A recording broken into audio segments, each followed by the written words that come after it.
तहरा पर हमारे इतना हक बा तो ये तो हमारा नंबर ब्लैक लिस्ट में डाल देले बाड़ू तब कहता नहीं और दर्द काहे भाई हम तो इंसान है। हो अरे तू बैंजो बजा बज रहा है यार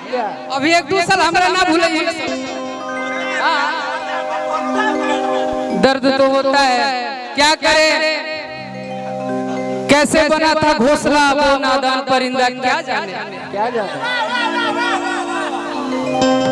बहुत अच्छा लाइन वाले लेकिन अभी तुझे अच्छा तब अभी अच्छा लड़की जी दुल्हन साहिबा जी आ रही है आपका भी होगा आराम से धैर्य रखिए। अरे आपका हो रहा है कि नोटों से मुहे में धराई जाता थी कि नोटों से मुहे में धराई जाता थी आशा से जवाब के नीचे न बोलाई जाता थी। आराम बताइए फोनो पे बता रहे निशा पांडे जी के पास एक हम बात जाता नहीं अभी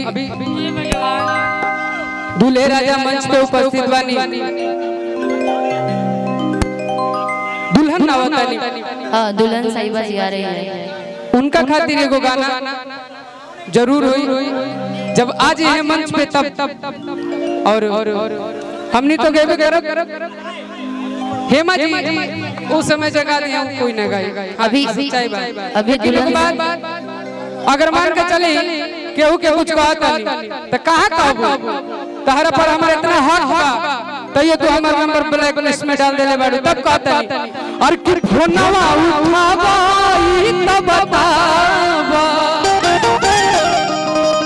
और कि तोहरा पर रहे जब हाथ तब काहे गइले बाड़ू। आज से 10 साल पहले हमने एक मंच पे ये गाना गाया था जहानाबाद में। क्या बात कि फोनवा उठावा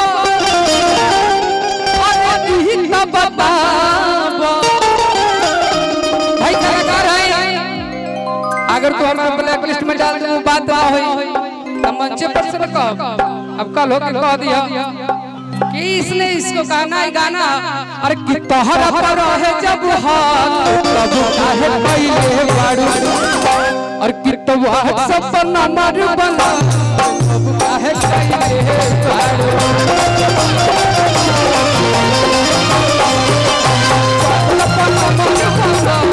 तब काहे पहिले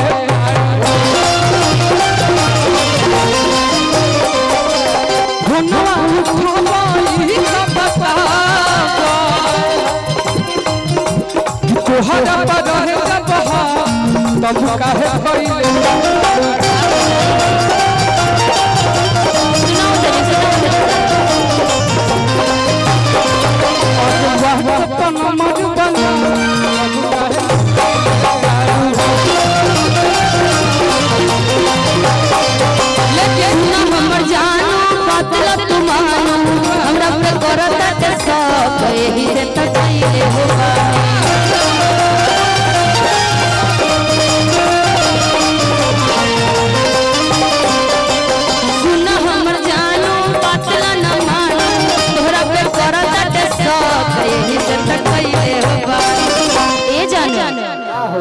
व्हाट्सएप पर नंबर ब्लॉक यही से तक